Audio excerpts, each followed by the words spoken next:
L'info du Grand Lille en continu. Adrien Lanois.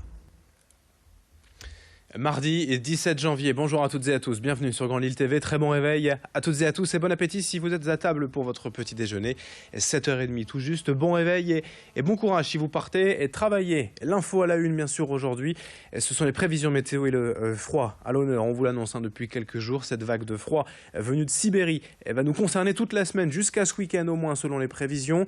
Ce matin on relève déjà moins 3 degrés à Lille et cet après-midi les valeurs remonteront à peine au-dessus de 0 degré avec un petit degré au maximum.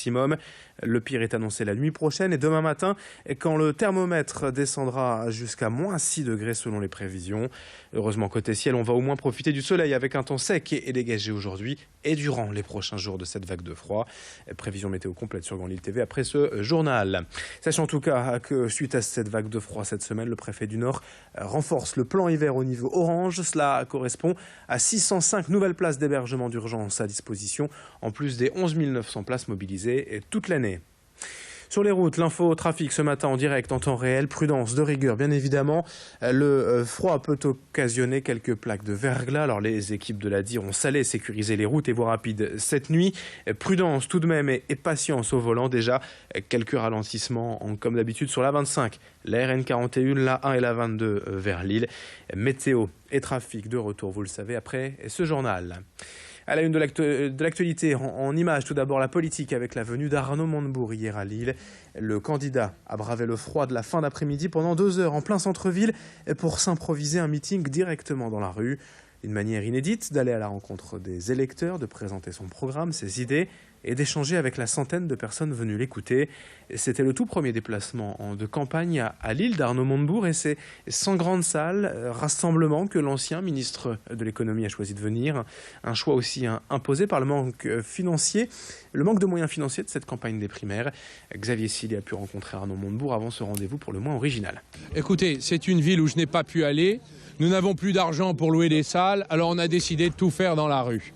Ça s'appelle les campagnes low cost, vous voyez. Mais au moins, ça a le mérite d'une chose, c'est qu'on est d'égal à égal avec les Français. Les questions sont sans filtre. Tout peut arriver, même des opposants politiques, des sceptiques, mais je vous rencontre beaucoup de sympathie. C'est ça qui me fait plaisir et me rassure. Autre info de l'actualité régionale, les révélations concernant le rachat du LOSC et d'un montage offshore via des sociétés implantées dans des paradis fiscaux. Le tout nouveau patron du club, Gérard Lopez, est ainsi mis en cause dans le dossier Football Leaks. Plusieurs médias ont révélé cette affaire hier, jetant le trouble sur les activités de l'homme d'affaires hispano-luxembourgeois. Ses avocats se sont tout de même empressés de répondre hier que tout était légal. Mais qu'en est-il précisément? Que contient en fait ce dossier? Les explications en plateau de Xavier Silly.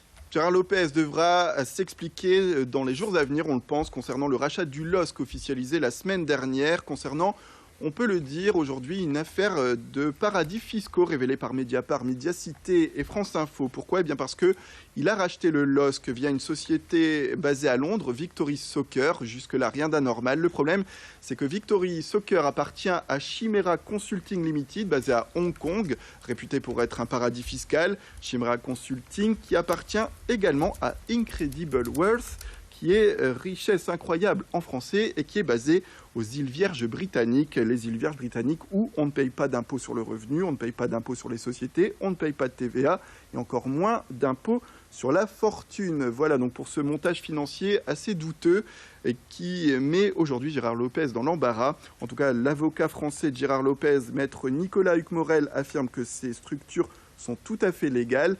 Mais ce n'est pas tout, puisque un autre problème survient aujourd'hui dans cette enquête, c'est les joueurs à la découpe, puisque hormis ce problème de paradis fiscaux, eh bien, Gérard Lopez aurait acheté de jeunes joueurs mineurs à la découpe dans des pays, notamment d'Amérique du Sud, avec le système dit de la tierce propriété.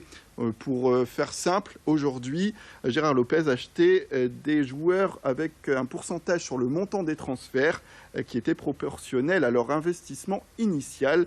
De fait, cette pratique était tolérée dans certains pays, dont le Brésil, où cela s'est passé pour Gérard Lopez, mais ça a été interdit depuis 2015 par la FIFA, car cela s'apparenterait, selon l'organisme, à de l'esclavage moderne. En tout cas, Gérard Lopez, sur ces 2 points, devra s'expliquer ce mercredi à la DNCG, le gendarme financier du football français. L'occasion de vous poser la question du jour direct matin Grand Lille TV à ce propos. Selon vous, ce type d'affaires d'argent peuvent-elles ternir l'image d'un club de football comme le LOSC? Vous nous répondez sur grandlille.tv ou nos applications mobiles. Autre info dans cette édition, en bref, la prison ferme pour 3 Roubaisiens accusés de djihadisme. 3 hommes âgés de 26, 29 et 31 ans, partis plusieurs mois en Irak et en Syrie pour apprendre le djihad. Ils ont été condamnés hier par le tribunal correctionnel de Paris à des peines allant de 4 à 8 ans de prison. À Roubaix, hier matin, une femme grièvement blessée après être tombée du 4e étage d'un immeuble de la rue de l'Espérance dans le centre-ville. Les secours sont intervenus sur place puis l'ont transportée d'urgence à l'hôpital.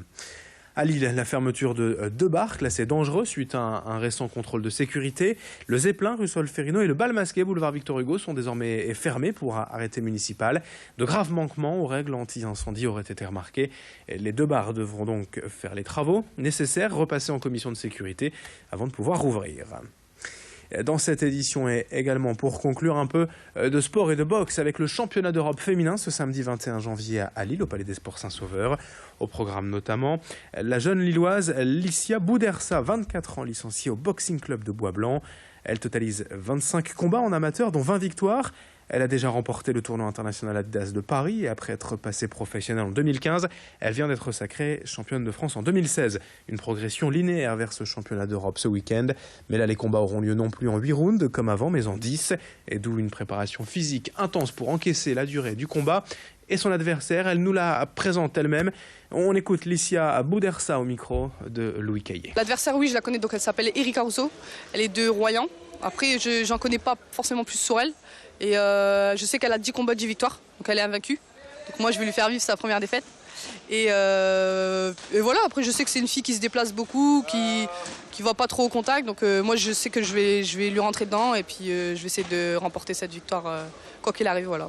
L'offensif à fond, je vais vraiment attaquer pour montrer, impressionner les juges et aussi l'impressionner elle, mais surtout impressionner les juges. Allez, c'est la fin de ce journal. Tout de suite, à suivre vos prévisions météo et l'infotrafic en direct, en temps réel sur Grand Lille TV, 7h37 ce matin. Et le froid, bien sûr, à l'honneur de ces prévisions météo aujourd'hui.